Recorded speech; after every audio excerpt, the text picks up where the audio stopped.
Shalom, shalom à tous. Je vous salue encore dans le nom précieux de notre Seigneur Jésus-Christ de Nazareth.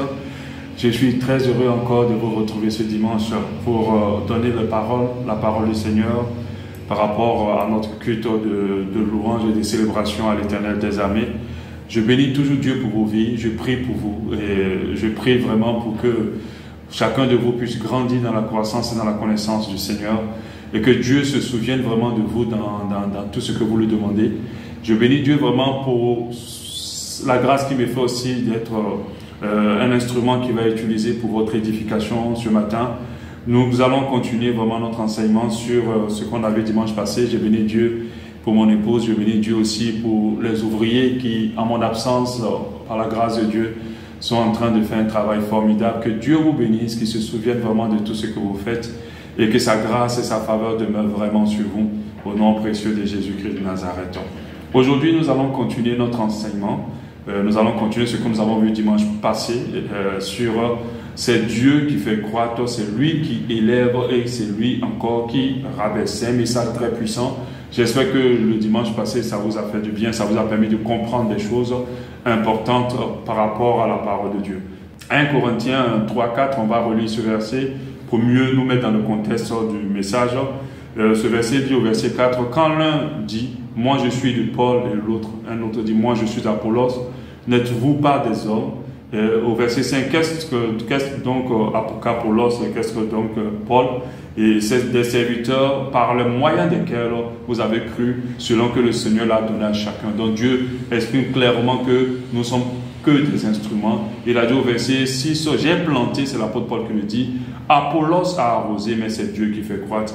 Et en sorte que ce n'est pas celui qui plante qui est quelque chose, ni celui qui arrose, mais c'est Dieu qui fait croître. Donc nous avons compris dimanche passé que la croissance de toutes choses dans nos vies, c'est-à-dire du succès, de la réussite et tout le reste, est du ressort de Dieu et uniquement, principalement de Dieu. J'aimerais même dire uniquement de Dieu. Nous pouvons tout faire, nous pouvons tout investir, mais c'est Dieu qui fait croître toutes choses dans notre vie. La parole de Dieu nous le dit aussi en 1 Samuel 2,7, l'Éternel appauvrit et il enrichit.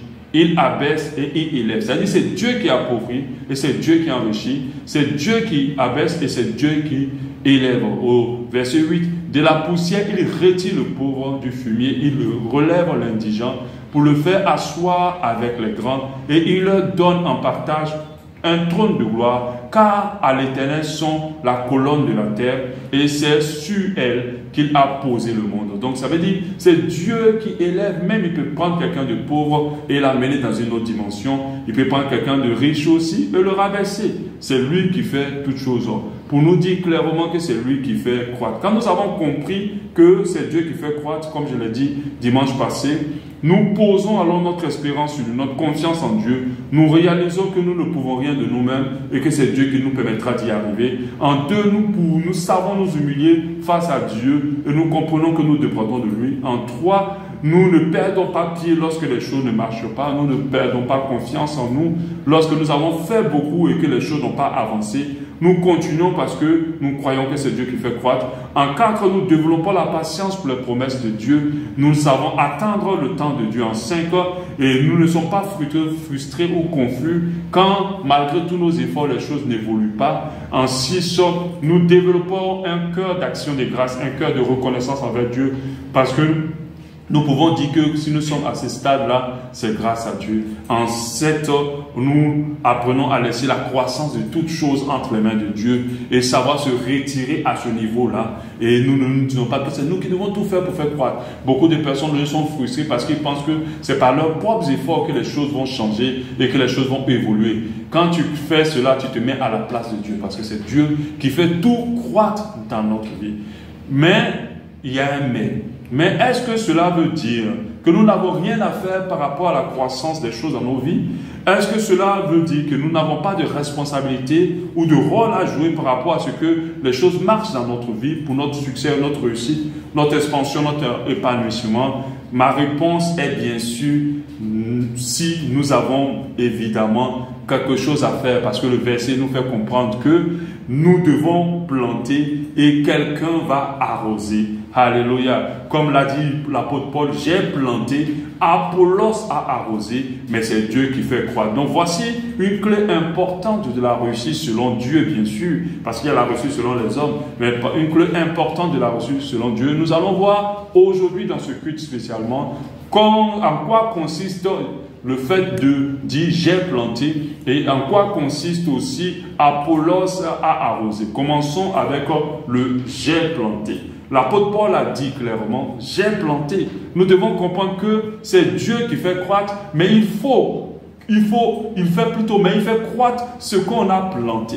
Il fait croître ce qu'on a planté. Si tu ne plantes pas la graine de blé ou la graine de maïs ou quoi que ce soit, Dieu n'aura rien à faire croître. Alors, nous avons un rôle important à jouer dans notre réussite, dans notre succès, dans notre développement, dans notre épanouissement, pour les choses que nous voulons voir changer dans nos vies, pour les choses que nous voulons voir devenir meilleures, c'est le fait de planter. Et en quoi consiste alors le fait de planter? Donc, planter veut dire simplement semer.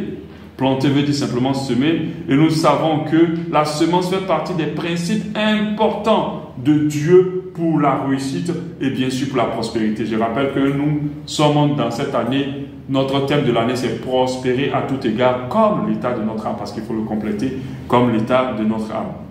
Lisons ensemble 2 Corinthiens 9, 6 qui dit « Sachez-le, celui qui sème peu, moissonnera peu, et celui qui sème abondamment, moissonnera abondamment. » Donc si tu veux voir beaucoup plus de prospérité dans ta vie, beaucoup plus de croissance dans ta vie, alors tu dois non seulement s'aimer, mais tu dois s'aimer abondamment. Dieu fait croître ce que nous allons s'aimer. C'est un principe que même ceux qui ne sont pas chrétiens appliquent et que des choses se produisent dans leur vie. Plusieurs veulent voir des miracles d'une manière qui ne fonctionne pas selon les principes du miraculeux.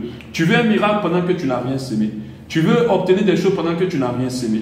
Tu veux voir Dieu intervenir pendant que tu n'as rien sémé. Et ça, ce n'est pas en phase avec la parole de Dieu. Qu'est-ce que tu as donné à Dieu pour que Dieu puisse le faire croître? C'est là la question qu'il faut se poser. Même Jésus, notre Seigneur, lorsqu'il a fait le miracle dans le désert, pour les 7000 personnes qui avaient besoin de manger, qui avaient faim, il a demandé à ses disciples de donner à manger. Mais les disciples ont dit au verset de Matthieu 14, à partir du verset 15, que nous avons que 5 pains et 2 poissons. Mais qu'est-ce que Jésus pouvait faire? Il aurait pu dire, bon, c'est pas grave, c'est pas assez beaucoup, je vais multiplier, je vais faire le miracle pour qu'on ait beaucoup à manger. Il a dit clairement aux disciples, donnez-moi, apportez-le-moi. Il leur a dit, apportez-le-moi. Il pouvait faire le miracle sans ça, mais il leur a demandé, apportez-le-moi. Pour que la multiplication se fasse à la base de ce que les disciples auront apporté. Donc, qu'est-ce que tu as apporté à Dieu pour qu'il fasse croître?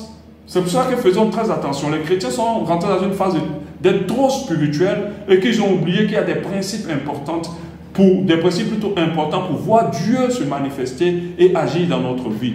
Où sont tes 5 points et tes 2 poissons? Tes 5 points et tes 2 poissons vont représenter le fait de planter. Donc, j'ai planté, ça veut dire j'ai semé. J'ai planté, ça veut dire j'ai semé. Donc, que pouvons-nous semer pour que Dieu fasse croître? Ça, c'est la question que nous allons développer aujourd'hui, dont nous allons donner la réponse et nous allons essayer de comprendre. Amen. Donc, certainement, s'il plaît à Dieu, je continuerai encore dimanche prochain parce que je veux qu'on comprenne. Nous allons voir le côté des Apollos à arroser. Je ne vais pas le développer aujourd'hui, mais je le développerai le dimanche prochain s'il plaît à Dieu. Donc, que devons-nous semer pour que Dieu fasse croître? Ça, c'est la question que nous devons nous poser. Qu'est-ce que tu dois semer pour que Dieu fasse croître? Qu'est-ce que tu dois mettre en terre pour qu'à la fin, Dieu le fasse croître? Ça, c'est la question que tu dois te poser. Tu dois déjà réaliser que pour ta réussite, pour ton succès, pour l'expansion de tout ce que tu fais, pour la multiplication de tout ce que tu as, il faut au moins planter. Et planter veut dire semer. Mais planter quoi? Planter quoi au juste plutôt?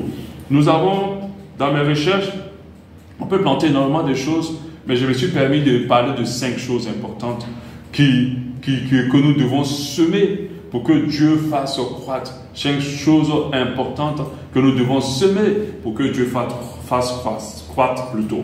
La première des choses, c'est notre énergie. Notre énergie, c'est-à-dire notre force. Notre force. Quand on te demande de s'aimer ta force, alors on te parle de travailler. travailler et travailler. Alléluia. Il est très important pour nous de comprendre que si nous voulons réussir, si nous voulons prospérer, si nous voulons aller dans une autre dimension de vie, il faut qu'on travaille. Il faut qu'on travaille. Il y a des gens qui ne travaillent pas. Malheureusement, nous avons des chrétiens dans nos églises qui ne travaillent pas et qui veulent avoir une vie changée. Et plusieurs sont prêts à aller se mettre dans des choses, aimer la vie facile pour avoir ces choses-là. Ils y arrivent. Mais ils n'ont pas la bénédiction de l'Éternel qui se fait suivre d'aucun chagrin et qui enrichit. Ils vont avoir une bénédiction qui va les condamner demain. Si nous voulons avoir la bénédiction de l'Éternel qui enrichit, même les païens rentrent dans la bénédiction de l'Éternel qui enrichit lorsqu'ils appliquent les principes de Dieu en travaillant. Si tu travailles, Dieu te bénira. Si tu travailles, si tu investis ton énergie à travailler, Dieu te bénira. Et ça, il faut qu'on le comprenne. Moi, je suis entrepreneur. Il m'est arrivé déjà d'embaucher des chrétiens et de travailler avec eux. Et deux fois, j'ai eu de gros problèmes avec les enfants de Dieu, les chrétiens. Pourquoi? Parce qu'ils confondent le côté ministère ou le côté chrétien avec le fait de travailler. Moi, je crée une vraie démarcation entre ces deux choses. Si tu me côtoies en tant que professionnel, tu ne vas pas retrouver le pasteur d'habitude, tu ne vas pas retrouver le chrétien parce que je suis très intransigeant sur le travail bien fait et le travail concentré. Le travail, parce qu'on ne s'amuse pas avec la réussite, on ne s'amuse pas avec le succès, on ne plaisante pas sur sa réussite, on ne plaisante pas sur son succès. C'est très important pour nous de réussir parce que Dieu veut qu'on réussisse. Parce que la Bible dit que les projets qu'il a pour nous sont des projets de bonheur et non de malheur. Les gens le réussissent ce verset-là et ils s'attendent à un miracle simplement. Non, il faut travailler. Il faut travailler. Le paresseux, le négligent n'ira pas bien loin dans sa vie. Ça, c'est une évidence.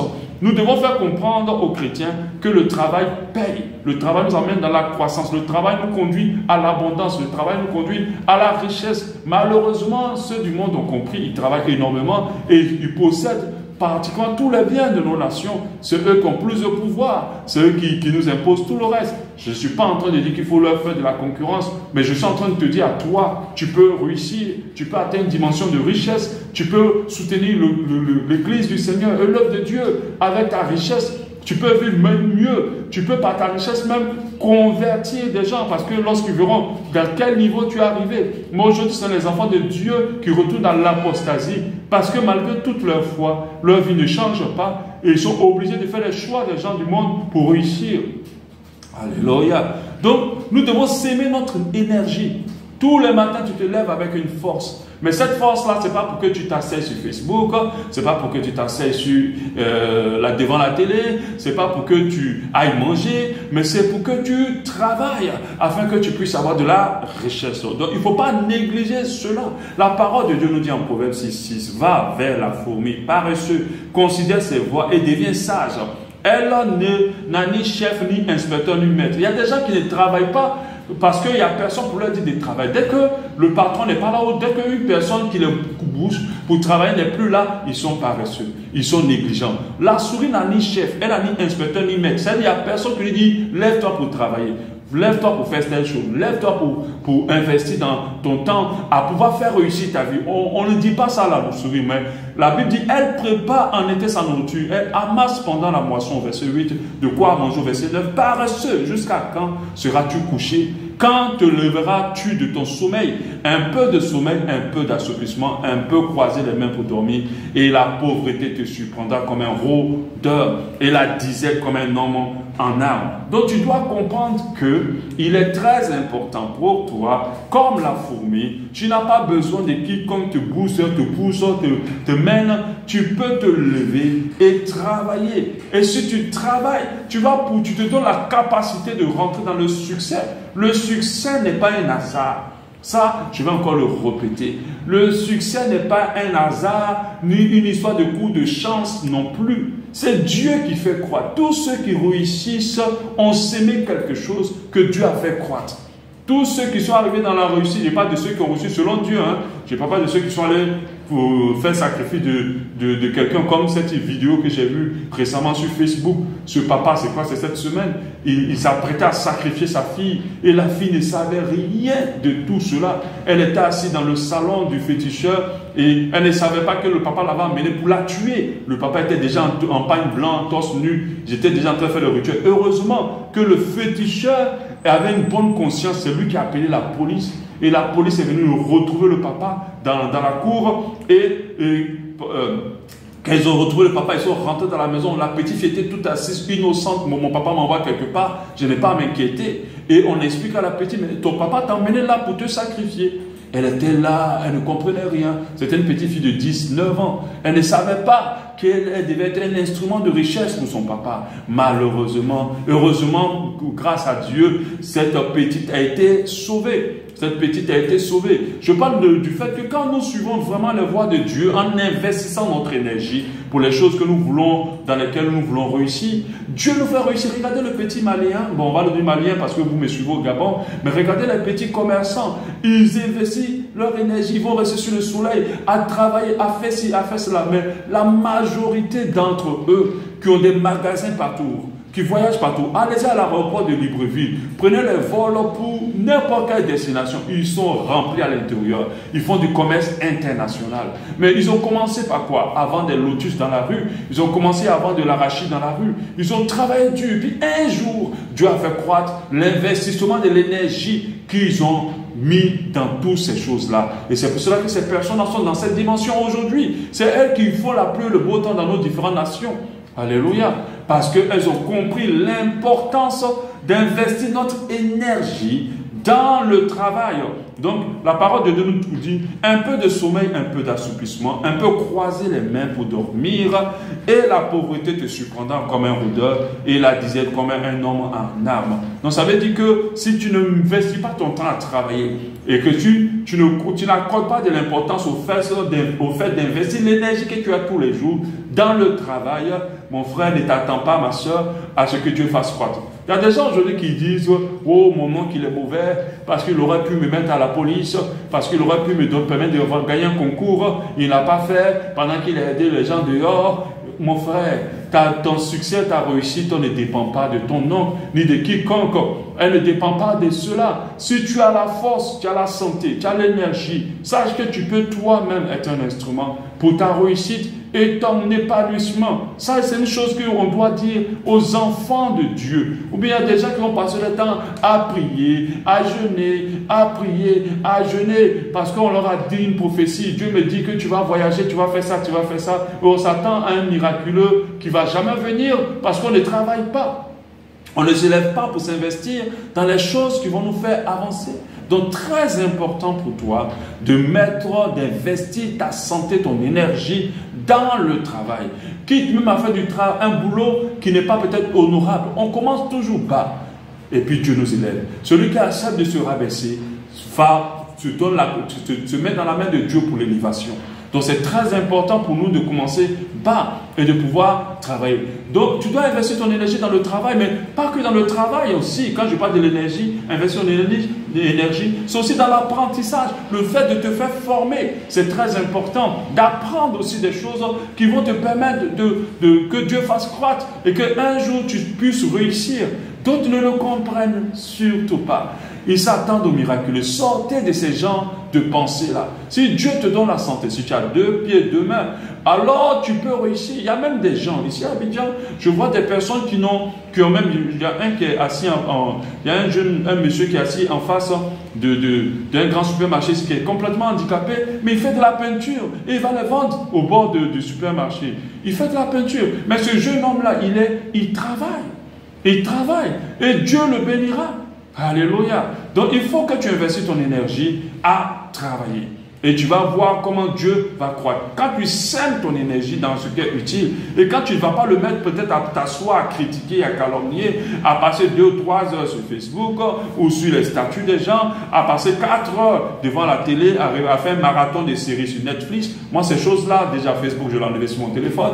Netflix, j'ai fait un abonnement 1 mois, je l'ai annulé. Parce que ces choses-là, je me dis, ils ne me permettent pas de mettre mon énergie là où il faut. Parce que chaque jour que vous vous levez, Dieu renouvelle votre énergie. Dieu renouvelle vos forces. La Bible nous le dit, que Dieu renouvelle nos forces. Qu'elles se renouvellent chaque matin. Elles se renouvellent chaque matin pour nous. Alléluia. Chaque jour, Dieu renouvelle nos forces. Mais en quoi nous l'investissons? Maintenant, il y a d'autres qui sont peut-être dans un emploi. Oui, tu as un travail. Mais le temps que tu as, tu peux l'investir ailleurs. Ici en Côte d'Ivoire, les gens n'ont jamais un seul boulot ou une seule source de revenus. Ils en ont plusieurs. Le gars, il fonctionnait ici. Elle ouvre une boutique là. Elle fait telle chose ici. Elle fait telle chose là. Ils en ont au moins 3 ou 4 comme ça. Et ça leur permet de construire leur maison et de réussir. Je suis vraiment très challengé dans ce pays-là. Et je bénis Dieu vraiment pour cette nation. Alléluia. Et cet enseignement aussi, c'est pour vous challenger. Une deuxième chose que nous pouvons semer, c'est notre temps. C'est notre temps. Dieu a donné 24 heures à tous, aux pauvres et aux riches. Il n'y a pas quelqu'un qui a plus de temps que l'autre. Nous tous, nous avons la même quantité de temps, 24 heures sur chacun de nous. Tu dois investir ton temps dans les choses utiles, capables de te permettre d'avancer et d'amener une croissance de Dieu dans ta vie et sa bénédiction. Même les gens du monde font et obtiennent de bons résultats en investissant stratégiquement leur temps. Alléluia. En investissant stratégiquement leur temps, on va lire Ecclésiaste 3:1. Il dit, il y a un temps pour tout. Un temps pour toutes choses sous les cieux. Un temps pour naître, un temps pour mourir. Mais regardez ce qu'il dit. Il dit un temps pour planter et un temps pour arracher ce qu'on a planté. Vous savez que si tu n'as pas pris le temps pour planter, tu n'auras pas aussi le temps pour arracher ce que tu as planté. Donc ça dit, même si tu as le temps, tu ne pourras pas arracher quoi que ce soit parce que tu n'as rien planté. Donc il y a un temps aussi pour cela. Quand nous gérons mal notre temps, surtout quand nous l'utilisons pour des choses inutiles, Dieu fera croître quoi? Rien. Alléluia. Donc il faut que nous investissions notre temps dans les choses qui vont nous faire avancer, dans les choses qui vont nous faire progresser. C'est vrai que des fois il y a un petit temps qu'on peut accorder pour se détendre, pour se distraire, parce que l'âme en a besoin. Pas se distraire, j'aime pas le mot distraire, parce que la distraction c'est de te détourner du but. Donc pas se distraire, mais pour se détendre un peu, pour se vider un peu l'esprit et tout de suite, ça c'est important. Mais il ne faut pas perdre le temps là-bas. Il faut se lever chaque matin avec cette idée-là que oui, Dieu fait croître, mais il faut que je lui donne quelque chose à faire croître. Il faut que j'investisse mon temps dans quelque chose qui va lui permettre de croître. Et les gens veulent toujours la réussite toute faite. On vous a mal enseigné sur la réussite. On s'attend tellement au miracle, au bim, boum, bam, et puis quelque chose se passe dans nos vies tout de suite, au coup de fil miraculeux pour que quelque chose se passe. De telle sorte qu'on ne trouve pas utile d'investir dans notre réussite et dans notre succès, dans notre épanouissement, dans notre prospérité. Quand nous gérons mal notre temps, surtout quand nous l'utilisons pour des choses utiles, Dieu fera croître quoi, comme je l'ai dit tout à l'heure. Nous devons prendre le temps pour les choses que nous voulons voir réussir.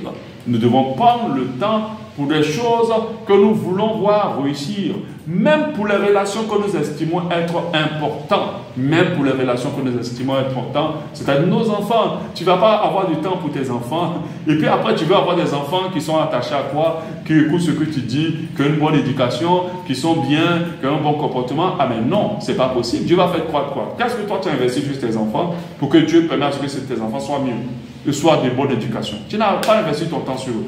Donc, à quel moment, tu n'as même pas pris le temps de leur transmettre tes valeurs. Tu n'as pas pris le temps de les écouter. Peut-être ils ont des choses qu'ils gèrent. Tu n'as pas pris le temps pour passer avec eux. Et puis, tu veux d'un coup avoir des enfants mieux. Tu ne les auras pas. Tu auras des enfants que tu ne vas même pas connaître. Tu vas dire, mais c'est quel enfant j'ai mis au monde?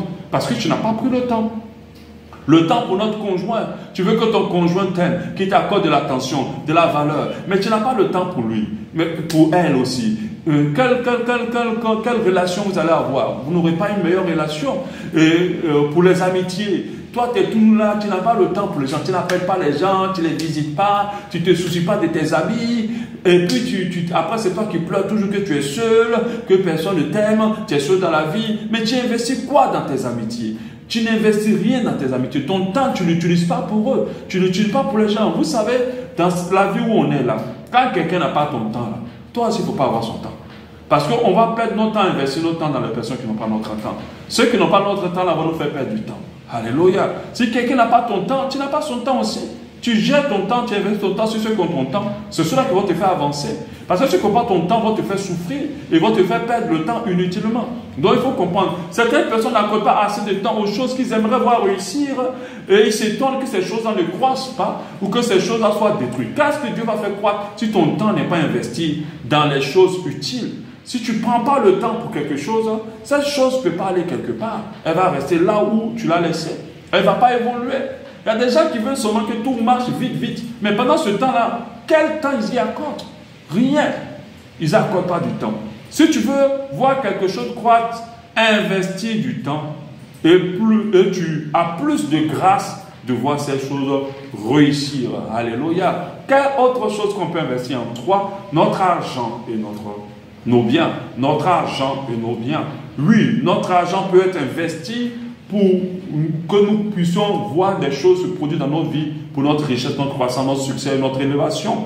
On peut l'investir dans nos affaires de manière stratégique, mais pas que. Aussi dans l'œuvre de Dieu aussi, on peut investir notre argent. Bien sûr dans la charité. Lorsque tu aides les gens qui sont dans le besoin, ce n'est pas de la perte, mais c'est plutôt de l'investissement. Alléluia. Car la parole de Dieu nous dit en Luc 6, 38, donnez et vous sera donné. On versera dans votre sein une bonne mesure, serrée, secouée, qui déborde. Quand on vous mesurera avec la mesure dont vous serez mesuré. Nos biens aussi peuvent être investis. Notre argent peut être investi. Si nous, tout ce que nous gagnons, nous le gardons pour nous et que nous ne comprenons pas que dans tout ce que nous gagnons, il y a une part d'investissement, alors nous aurons des problèmes. Moi, par exemple, il y a une chose que j'applique énormément, c'est au niveau de mes vêtements. Je distribue énormément mes vêtements. Mais je vous assure, à chaque fois que je les distribue, j'en ai encore davantage, j'en ai encore plus, de meilleurs, de bien, ainsi de suite. Et c'est un truc que je fais constamment. Alléluia. Ça dit, plus je donne, plus j'ai. C'est comme plus je donne, j'ai encore beaucoup de vêtements. Alléluia. Et c'est une grâce de mettre ses biens à la disposition, d'investir ses biens et d'investir son temps. C'est comme ta maison. Si ta maison a de l'espace pour une cellule de prière de l'église, fais-le. Donne cet espace-là pour qu'on puisse prier. C'est un investissement. C'est un sacrifice qui va toujours apporter quelque chose dans ta vie. Dieu fera croître. Il permettra même que cette maison-là, le loyer, tu n'aies jamais de problème là-dessus. Il permettra même que, on ne sait pas, à la longue, tu pourras t'acquérir un terrain, tout le reste. Parce que c'est un investissement. Alléluia. C'est un investissement. Alléluia. Amen. Moi, je me rappelle par rapport à mon téléphone. Depuis qu'on a commencé le ministère, j'ai toujours utilisé mon téléphone pour pouvoir faire les directs de l'œuvre. Amen. Je bénis Dieu. Même le téléphone aujourd'hui qui fait le direct à l'église, c'est l'un de mes téléphones. Je bénis Dieu pour cela. Alléluia. Mais Dieu m'a toujours permis de ne jamais manquer de téléphone. Même quand on me vole le téléphone, je récupère toujours le téléphone. À 3 reprises, on m'a volé le téléphone. Dieu me l'a permis de récupérer le téléphone. Ce qui est impossible lorsqu'on t'a volé le téléphone. C'est-à-dire que ce que tu investis pour Dieu, Dieu non seulement le protège dans ta vie, et en plus de ça, il le multiplie. Il y a des gens qui vivent en mode je garde tout pour moi. On te donne de l'argent, tu reçois de l'argent, tu dépenses tout. Oui, c'est vrai, tu as dit, oh pasteur, je paye quand même ma dîme. Oui, mais ne reste pas au stade de la dîme. La dîme n'est pas l'investissement pour de l'argent. Au-delà de la dîme, il y a les offrandes, il y a l'aumône qui sont très importants. Ce sont des choses que la parole de Dieu nous recommande pour pouvoir prospérer davantage. On ne peut pas dépenser systématiquement tout ce qu'on a reçu comme argent. Sinon, on restera longtemps au même stade. Beaucoup sont devenus riches en investissant leur argent, en investissant leurs biens. Les gens qui ont donné par exemple leur maison pour pouvoir faire l'église, ce n'est pas des gens qui se sont appauvris. Surtout quand ils ont donné leur maison à une église vivante, ce n'est pas des personnes qui se sont appauvries. Les gens qui ont pris leur argent pour dire que je en ai une grosse part pour donner. Les gens pensent qu'à l'église des fois, c'est devenu donner ce don, ce qui ne va pas nous faire mal. On vient, on apporte les miettes. Pendant que Dieu nous a bénis de tel million. Non, mon frère. Tu penses que tu es en train de gagner, ma soeur. Tu penses que tu es en train de gagner. Mais la difficulté qui va être pour toi, pour la suite, là, c'est là que tu verras que tu es en train de perdre. Alléluia. Même si tu fermes les yeux, que tu donnes une grande partie de ce que tu as reçu, sache que tu n'as pas perdu de l'argent. Tu as au contraire donné quelque chose à Dieu pour faire croître dans ta vie. Et c'est en cela que tu vas avoir de la multiplication dans tes finances. Et tu vas voir que tu ne retourneras plus à la disette au nom de Jésus. Alléluia. Beaucoup sont devenus riches en investissant ce qu'ils avaient. D'autres même pour payer beaucoup sont devenus riches en investissant ce qu'ils avaient. Et c'est très important. Investissons plutôt dans nos projets, d'entreprise aussi. Ça, je vous encourage. Si vous avez quelque chose à cœur, n'ayez pas peur d'investir de l'argent. Moi, je vous assure, cette entreprise que j'ai créée avec ma femme nous a permis de nous marier, nous a permis d'accueillir tous nos enfants, nous a permis de vivre pendant des années. Nous sommes mariés depuis 2009. L'entreprise a été créée en 2008. S'il n'y avait pas cette entreprise, je ne sais pas comment on avait fait, mais on avait tout investi.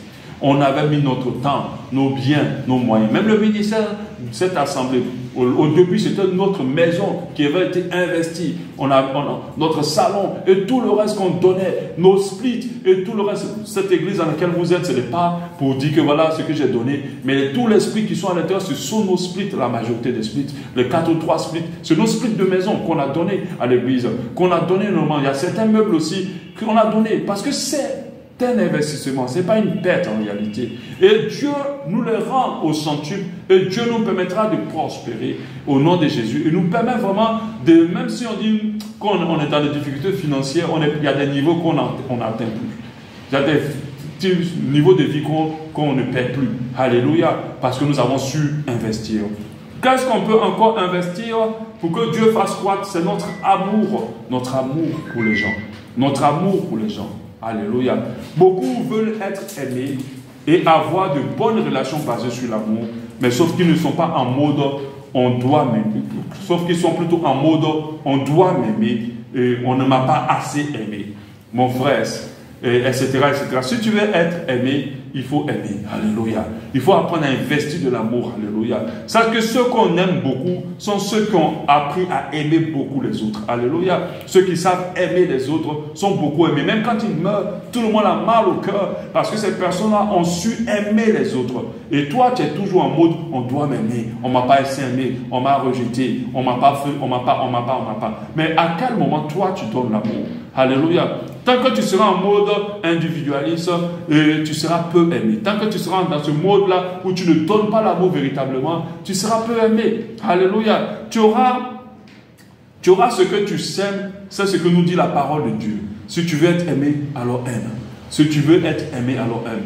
Tu ne peux pas ne pas s'aimer de l'amour et t'attendre à récolter quelque chose de différent. Si tu sèmes la colère, la rancœur, ne t'attends pas à récolter de l'amour. Si tu sèmes la violence, ne t'attends pas à récolter de la tendresse, de l'attention, de la douceur, de l'amour. Alléluia. Ce que tu sèmes, c'est ce qui va croître en réalité dans ta vie. Tout va dépendre de ce que tu sèmes. La parole de Dieu nous dit en Galates 6:8, celui qui sème pour sa chair moissonnera de la chair la corruption. Donc si tu as sémé la chair, tu verras la corruption.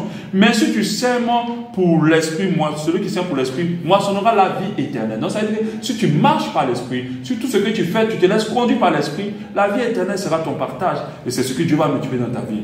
Une autre chose encore qu'on va s'aimer, je pense que c'est, je crois que c'est le 4e, non le 5e, c'est le dernier. Une chose qu'on doit s'aimer, c'est s'aimer la prière. S'aimer la prière. C'est très important de s'aimer constamment la prière. Pour une santé spirituelle, pour un impact dans notre ministère, pour un impact dans nos vies, pour beaucoup de choses dans nos vies, pour même la prospérité, la multiplication. Beaucoup de choses dépendent de la prière dans notre vie. Même l'exaucement de Dieu pour certaines choses dans nos vies dépend. Plusieurs ne prennent pas le temps de prier. Ils n'ont pas le temps de prier. Ils ne prient pas. Ce sont les prières de Seigneur, mon Dieu, mon roi. Merci pour la journée. Merci, prends le contrôle de la journée. Ils sont sortis. Mais avec ce genre de prière, tu veux voir quoi dans ta vie? Tu veux voir quelle prospérité, quelle multiplication dans ta vie? Tu veux voir quel changement dans ta vie? Tu ne verras rien de tout ça. Prends le temps dans la prière pour pouvoir voir des choses. La prière est une sémence aussi. La prière est une sémence. Alléluia. La prière est une sémence dans nos vies. Est une sémence pour des situations. Est une sémence pour la vie des autres. Alléluia. Plusieurs ne prennent pas ce temps-là et veulent voir Dieu se manifester dans leur vie. Ils préfèrent plutôt penser, réfléchir à leurs problèmes, s'inquiéter, s'angoisser, se plaindre que de prier. Pendant que la parole de Dieu nous dit en 1 Thessaloniciens 5:17, priez sans cesse. Alléluia. Priez sans cesse. Alléluia. Donc nous devons comprendre que non seulement nous devons prier pour tout, mais aussi nous devons prier tout le temps. Alléluia. Si nous voulons voir Dieu faire croître beaucoup de choses dans nos vies, notre santé spirituelle, notre ministère. Il y a beaucoup de personnes actuellement qui sont assises, qui écoutent cet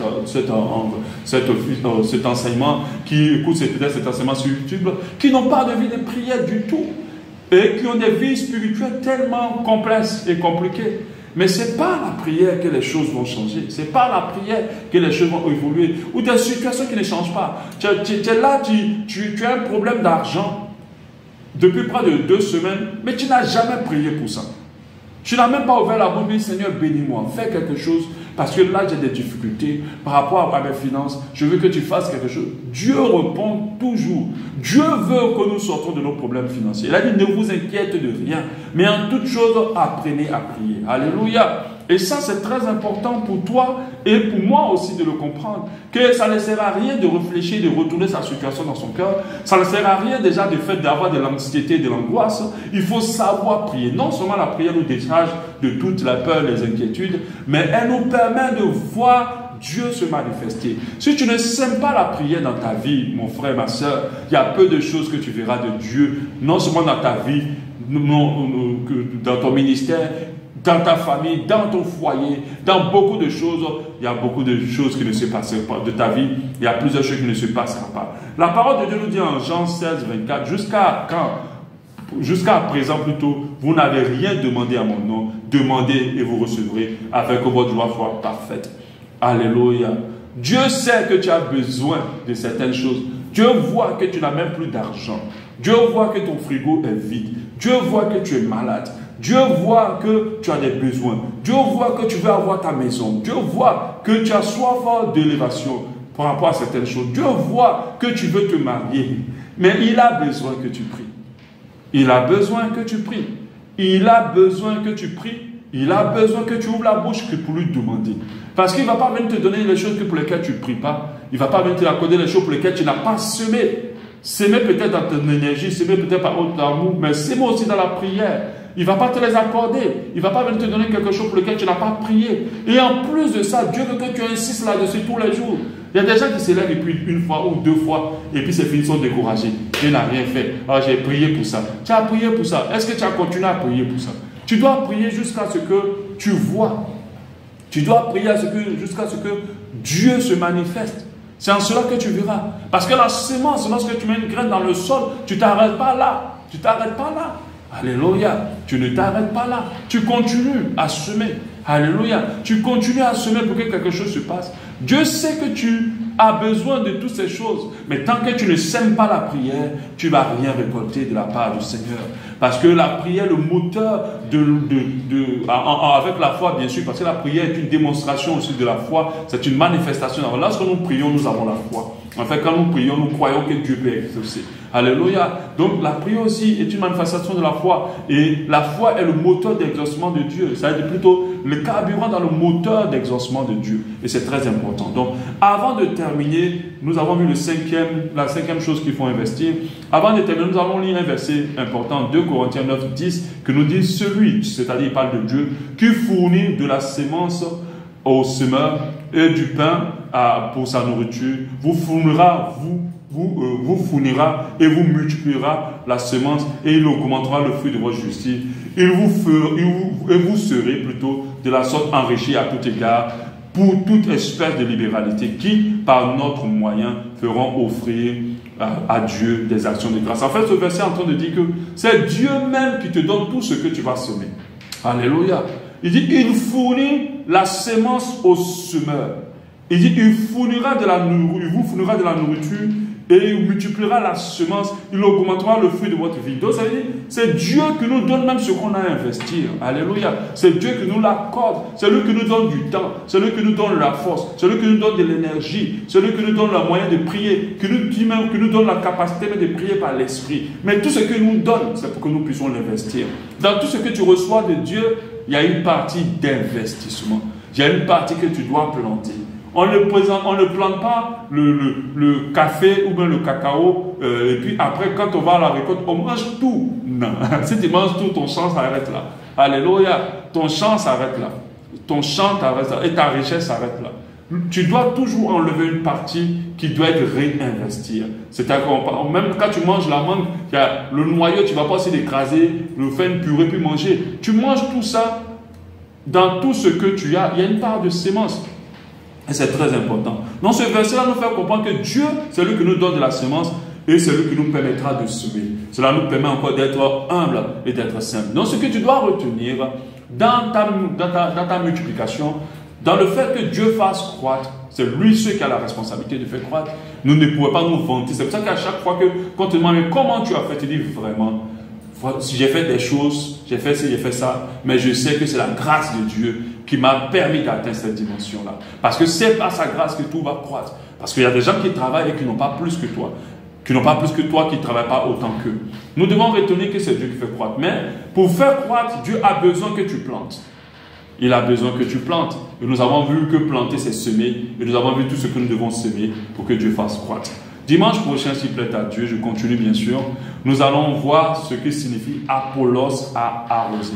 Nous allons voir ce que ça veut dire. Nous avons déjà vu j'ai planté. Nous avons déjà vu c'est Dieu qui fait croître. Nous allons maintenant voir ce que veut dire Apollos à arroser. Que Dieu vous bénisse et qu'il vous bénisse énormément. Et nous disons à dimanche prochain. Avant même de dire à dimanche prochain plutôt, j'aimerais qu'on prie ensemble que Dieu nous donne la force et la capacité de faire croître, de planter plutôt. Tu vas prier avec moi là où tu es, au nom de Jésus. Seigneur, je te prie afin que tu nous donnes des points paresseux ni négligents et d'apprendre en toutes choses à pouvoir garder une sémence que nous devons planter afin que toi tu fasses croître. Donne-nous de pouvoir tout le temps investir notre énergie, de travailler, d'investir de l'amour là où nous voulons de l'amour, d'investir, Seigneur, du temps là où nous voulons voir les choses réussir, d'investir, oh Dieu de grâce, oh Seigneur, de la prière là où nous voulons voir les choses changer, que par ta grâce nous puissions aussi investir, Seigneur, notre argent, notre bien, là où nous voulons voir de la multiplication dans nos finances et dans nos biens, et que tu nous donnes cette capacité là au nom de Jésus. Je prie ainsi et que Dieu permette à ce que cela soit ton partage. Tu peux continuer à prier par rapport à ce que tu as entendu à la maison de manière personnelle. Que Dieu te bénisse et on se dit à dimanche prochain. Bon dimanche à toi. Amen.